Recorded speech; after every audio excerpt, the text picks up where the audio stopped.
पिछले एपिसोड में अभाव भी हाउचन के सामने आ गया था और उसने तुरंत ही अपने पावर का यूज करके हाउचन और उसके साथियों को बहुत ही आसानी से रोक दिया था। इसके बाद वो हाउचन से कहने लगता है कि हमें तो मिले हुए काफी टाइम हो गया, लेकिन आज फिर से हमारी मुलाकात हो ही गई और आज मैं तुमसे मिलकर तुम्हें थैंक यू कहना चाहता हूँ। फिर वो कहने लगता है कि तुम्हारे वजह से मुझे बहुत ही ज्यादा शर्मिंदा होना पड़ा था और इसीलिए आज मैं तुम्हें इसका 100 गुना करके वापस करूंगा। वहीं दूसरी तरफ हम देखते हैं कि हाउचन इसके प्रेशर की वजह से फंस गया था और इसीलिए वो यहाँ पर इसके सामने कुछ भी नहीं कर पा रहा था। तभी अभाव उससे कहने लगता है कि आज तो तुम्हारे पास में कोई भी डिवाइन हेल्प नहीं है, लेकिन इसके बाद भी तुम्हें ऐसा क्यों लगता है कि आज तुम मेरे साथ में फाइट कर पाओगे। और इतनी बात कहने के बाद हम लगता है कि उसने इसका गला पकड़ कर लटका दिया था और फिर उससे कहने लगता है कि तुम कभी भी यहाँ से कम बैक नहीं कर पाओगे। तभी इसी बीच हम देखता है कि ड्रैगन ग्रुप का लीडर यहाँ पर अपने केस को एक्टिवेट करना शुरू कर देता है, जिसे देखते ही सार हाउचन को बचाने के लिए आने लगी थी। लेकिन तभी हम देखता है कि अभाव ने अपने पावर का यूज करके उसे बहुत ही आसानी से रोक दिया था और इसीलिए सार भी हाउचन को बचाने के लिए कुछ नहीं कर पाती। इसके अलावा हम देखता है कि अभाव ने हाउचन के बाकी साथियों को भी बहुत ही आसानी से रोक दिया था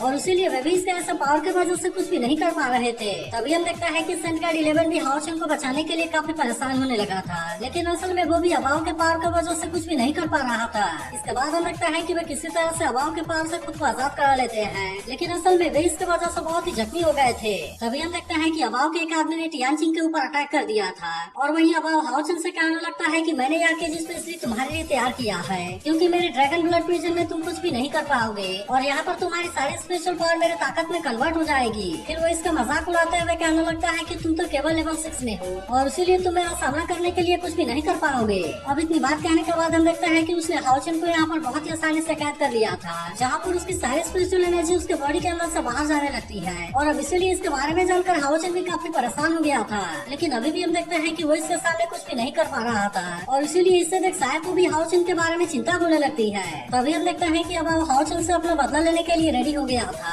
और वो कहने लगता है कि इस बार तुम्हें जज करने की बारी मेरी है और फैंटेसी पैराडाइज में तुम्हारे वजह से मुझे जो बदनामी मिली थी आज मैं उससे तुम्हें कई गुना करके वापस करूंगा। अब इतनी बात कहने के बाद हम देखता है कि अभाव ने अपने स्वॉर्ड को भी बाहर निकाल लिया था और फिर वो तुरंत ही अपने पावर का यूज करके हाउचन के ऊपर अटैक भी कर देता है। तब इसे देख हाउचन कहने लगता है कि मुझे जल्द से यहाँ से आजाद होना होगा और अब इसीलिए हम देखते हैं कि वो यातिंग के पावर का यूज करने के लिए रेडी हो गया था। तब इसके बारे में सुनते ही यातिंग भी अपने पावर का यूज करके इसकी मदद करने के लिए रेडी हो गई थी। इसीलिए हम देखते हैं कि वह तुरंत ही अपनी पावर हाउचन को देने लगती है, जिसके वजह से हाउचन अब लेवल 7 में ब्रेक थ्रू करने में कामयाब हो गया था और फिर हम देखते हैं कि वह तुरंत ही अपने पावर का यूज करके अभाव के अटैक को बहुत ही आसानी से रोक देता है। तब इसके वजह से हम देखते हैं कि सार भी अभाव के पावर से आजाद हो जाती है। वहीं उधर यातिंग हाउचन से कहने लगती है कि अब आपका मिरेकल स्वॉर्ड भी इवॉल्व हो गया है और अब इसीलिए आप इसके पावर का यूज करके अभाव का सामना कर सकते हैं। तब इसके बारे में सुनकर हाउचन भी इसके लिए मान गया था और फिर हम देखते हैं कि वो मिरेकल स्वॉर्ड का यूज करते हुए अभाव का सामना करने के लिए चला गया था। तब इसके वजह से हम देखते हैं कि अभाव इस बात से हैरान हो गया था और वो कहने लगता है कि हाउचन तो लेवल 7 में ब्रेक थ्रू कर गया, लेकिन अभी भी हम देखते हैं कि अभाव को इसके बारे में कोई भी चिंता नहीं होती और फिर वो कहने लगता है कि अगर तुम लेवल 7 में भी आ गए तो क्या हुआ, लेकिन फिर भी लेवल 7 और लेवल 8 के बीच में बहुत ही बड़ा डिफरेंस है और इसीलिए आज तुम यहाँ पर मेरे हाथों जरूर मारे जाओगे। अब इतनी बात कहने के बाद हम देखते हैं कि वो तुरंत ही अपने पावर का यूज करके हाउचन के ऊपर अटैक करने लगता है, जिससे देख हाउचन भी इसका अटैक से खुद को बचाने के लिए कोशिश करने लगा था। लेकिन अभी भी हम देखते हैं कि वो अभाव के ताकत के सामने ज्यादा कुछ नहीं कर पाता और इसीलिए अभाव इसके ऊपर भारी पड़ते हुए अटैक करने लगता है। इसी के साथ हम देखते हैं कि वो अपने शॉर्ट पावर का भी यूज करके अटैक करने वाला होता है, लेकिन इसे देखते ही सारी से रोकने के लिए आने लगती है। मगर तभी हम देखते हैं कि अभाव ने अपने पावर का यूज करके सार के ऊपर ही अटैक कर दिया था और फिर उसे कहने लगता है कि तुम तो अभी केवल लेवल 6 में हो, लेकिन इसके बाद में तुम्हारी इतनी हिम्मत हो गई कि तुम मुझे रोक सको। लेकिन अभी भी हम देखते हैं कि सारे इतने आसानी से इसके सामने हार मानने वाली नहीं होती और वो हाउचन को बचाने के लिए अभाव के साथ में फाइट करना स्टार्ट कर देती है। तब इसे देख अभाव भी इसके हर एक अटैक को बहुत ही आसानी से रोकने लगा था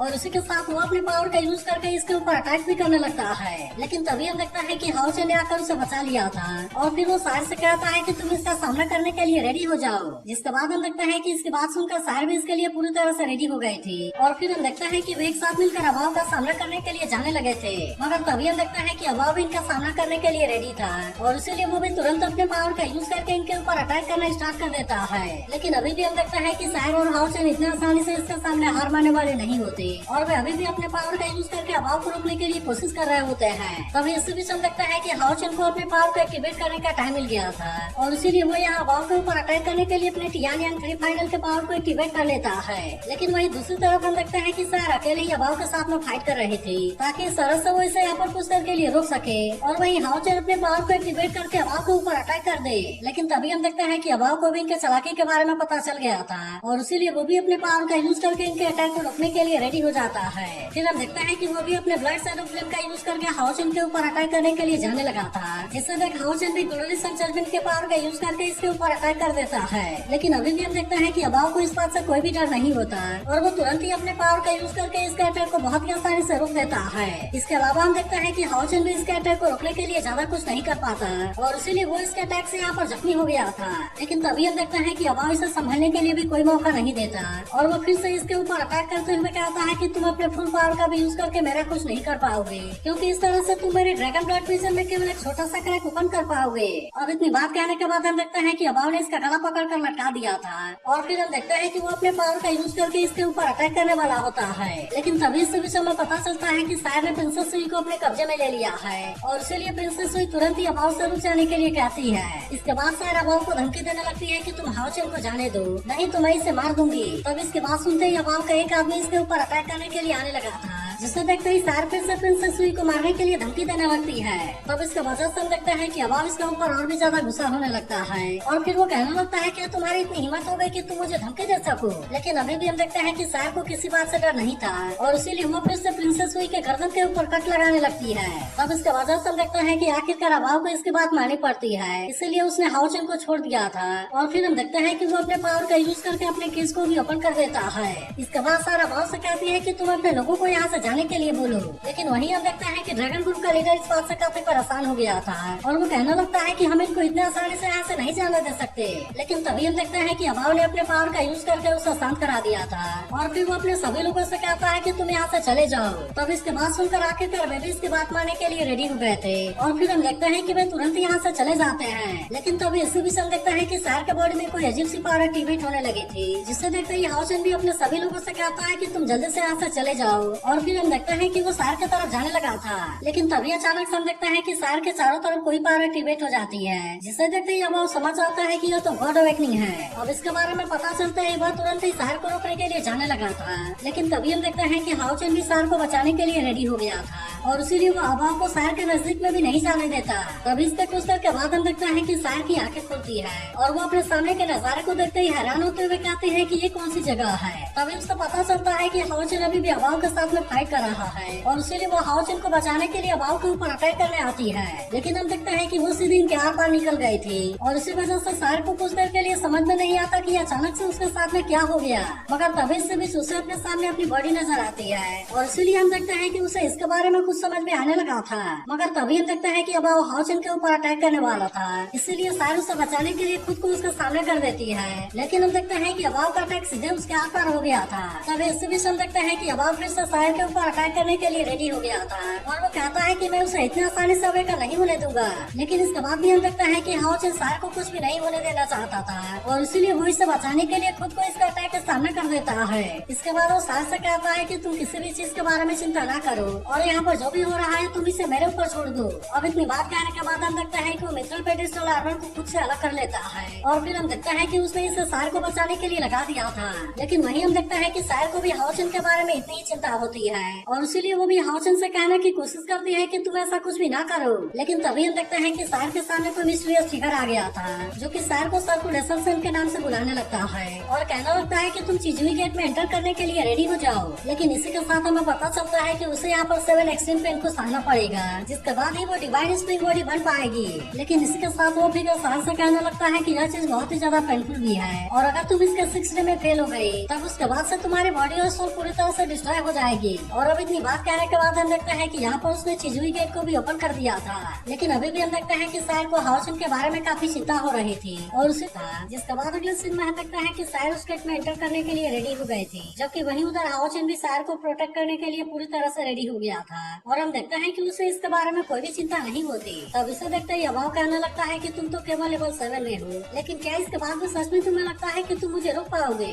अब इतनी बात कहने के बाद हम देखते हैं कि वो फिर से अपने पावर को एक्टिवेट कर लेता है। लेकिन इसके बाद भी हाओचन इसका सामना करने के लिए पूरी तरह से रेडी हो गया था और फिर हम देखते हैं कि वो इसके लिए अपने बर्निंग फ्लेम वाले पावर को यूज करने का डिसाइड कर लेता है। वहीं उधर हम देखते हैं कि शायर भी गेट के सामने आ गई थी और फिर आखिरकार वो इसके अंदर एंटर कर जाती है। लेकिन यहाँ पर अब शायर को बहुत सारे पेन का सफर करना था था, जिसमें कि सबसे पहले उसे अपने फर्स्ट हार्ट के पेन को फील करना था। तभी हम देखते हैं कि इस जगह पर बहुत ही बड़े बड़े कांटे होते हैं, जिसकी वजह से शायर को यहाँ पर बहुत ही ज्यादा दर्द हो रहा था। वही उधर हम देखते हैं कि शायर को बचाने के लिए हाउ चेन अबाव के साथ में फाइट कर रहा था, लेकिन असल में वो इसके पावर के सामने ज्यादा कुछ नहीं कर पा रहा था। फिर अबाव कहना लगता है कि मैं बाद में तुम्हें देख लूंगा, जबकि सबसे पहले मुझे शायर को रुकना होगा। लेकिन तभी अचानक से हम देखते हैं कि हाउ चेन फिर से इसके ऊपर अटैक करने के लिए आ गया था, और वो अबाव से कहता है कि तुम शायर को टच करने के बारे में सोचना भी मत। तब ऐसी बात सुनकर अबाव भी फिर से हाउ चेन के ऊपर अटैक करना स्टार्ट कर देता है और कहने लगता है मैं भी देखता हूँ कि तुम मुझे कितने टाइम के लिए रोक पाते हो। लेकिन इसके बाद भी हम देखता है कि हाउ चेन इतना आसानी से हार मानने वाला नहीं होता, और वो जख्मी होने के बाद भी शायर को बचाने के लिए अबाव का बहुत ही शानदार तरीके से सामना कर रहा था। इसके बाद वो कहने लगता है कि चाहे इसके लिए मुझे कोई भी कीमत क्यों न चुकानी पड़े, लेकिन इसके बाद भी मैं उसे किसी भी तरह से प्रोटेक्ट जरूर करूंगा। वहीं उधर हम देखते हैं कि शायर को भी वहाँ पर बहुत ही ज्यादा पेन हो रहा था, लेकिन इसके बाद वो भी इसके बारे में ज्यादा चिंता नहीं करती। और फिर हम देखते हैं कि वो यहाँ से दौड़ते हुए आगे की तरफ जाने लगी थी। तभी इसी बीच हम देखते हैं कि अबाव फिर से शायर के ऊपर अटैक करने की कोशिश करता है, जिससे रोकते हुए हाउ चेन उससे कहता है कि तुम शायर को टच करने के बारे में भी भूल जाओ। लेकिन तभी हम देखता है कि अबाव उसके विंग के ऊपर अटैक कर देता है, जिसकी वजह से हाउ चेन इसका सामना करने के लिए कुछ भी नहीं कर पाता। और अब इस तरह से हम देखते हैं कि अबाव हाउ चेन के ऊपर भारी पड़ने लगा था। इसके बाद हम देखते हैं कि अबाव फिर से शायर के ऊपर अटैक करने के लिए जाने लगा था। वहीं दूसरी तरफ हम देखते हैं कि शायर वहाँ से आगे बढ़ते हुए दूसरे वाले गेट पर आ गई थी, और वो इसमें एंटर करते हुए हाउ चेन से कहते हैं कि तुम्हें आने का वेट करो। अब इस तरह से हम देखते हैं कि वो दूसरे वाले गेट के अंदर एंटर कर गई थी, जहाँ पर कि उसे सोल डिफाइनिंग के पेन को सफर करना था। फिर हम देखते हैं कि शायर यहाँ से आगे बढ़ते हुए अगले वाले गेट की तरफ जाने लगती है, लेकिन तभी अचानक से हम देखते हैं कि नीचे से कुछ चेन आने लगे थे,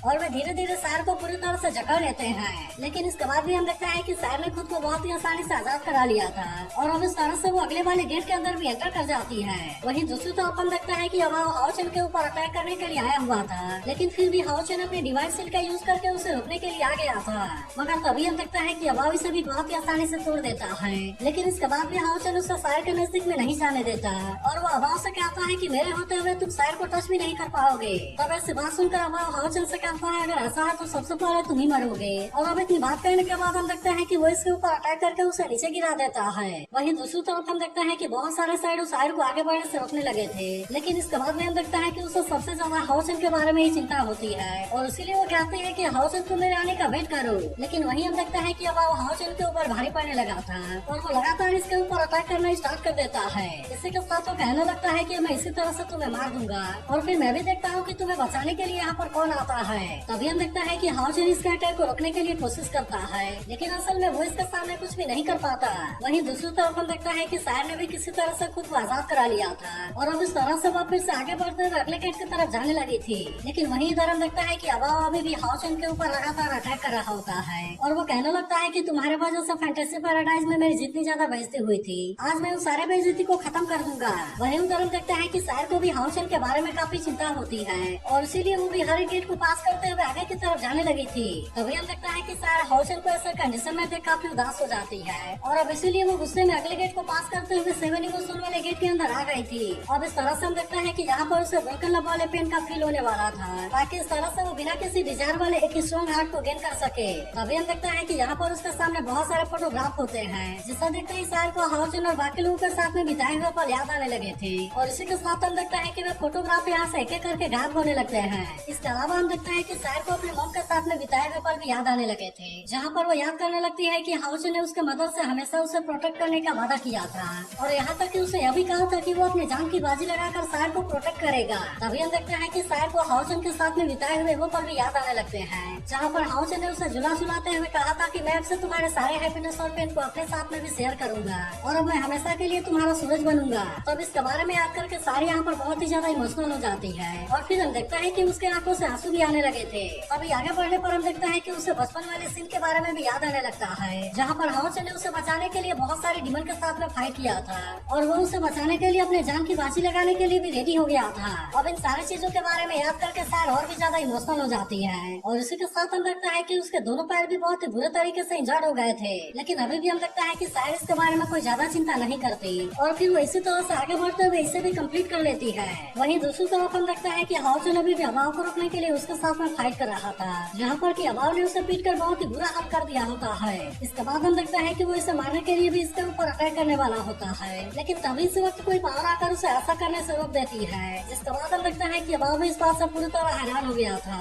क्योंकि सायर ने सभी 7 अल्टीमेट गेट को पास कर लिया होता है और इसीलिए हम देखते हैं कि उसने अपने गॉड अवेकनिंग को कंप्लीट कर लिया था। अब इसके वजह से हम देखते हैं कि उसका लुक पूरी तरह से चेंज हो गया था और वो मिस्टीरियस आवाज करता है कि ग्रिम रीपर यहाँ पर आ गया। तभी हम देखते हैं कि इसके केवल ऑरा को देखते ही अबाव की हालत पूरी तरह से खराब हो गई थी और फिर वो कहने लगता है कि इसे देखने से ही ऐसा लगता है कि मेरी सोल फट गई। इसके अलावा हम देखते हैं कि वो इसका सामना करने के लिए भी पूरी तरह से रेडी हो गया था और वो इसके लिए अपने ड्रैगन सोल को भी एक्टिवेट कर लेता है। लेकिन वहीं हम देखते हैं कि सायर को इसके बारे में कोई भी चिंता नहीं होती और वो भी अपने नए वेपन का यूज करके इसके ऊपर अटैक करने के लिए रेडी हो जाती है। तभी हम देखते हैं कि सायर अपने केवल एक ही अटैक से ड्रैगन के 2 टुकड़े कर देती है, जिसे देख अबाव कहने लगता है कि ऐसा कैसे हो सकता है। लेकिन वहीं हम देखते हैं कि सायर अब इसे संभालने के लिए भी कोई मौका नहीं देती और वो तुरंत ही अपने पावर का यूज करके इसके ऊपर अटैक करने लगती है। अब इसके वजह से हम देखते हैं कि अबाव इसके पावर को रोकने के लिए कुछ भी नहीं कर पाता और इस तरह से सायर अपने पावर का यूज करके अबाव को बहुत ही आसानी से इंजर्ड कर देती है। लेकिन तभी इसी वक्त हम देखते हैं कि हाओचेन भी होश में आ गया था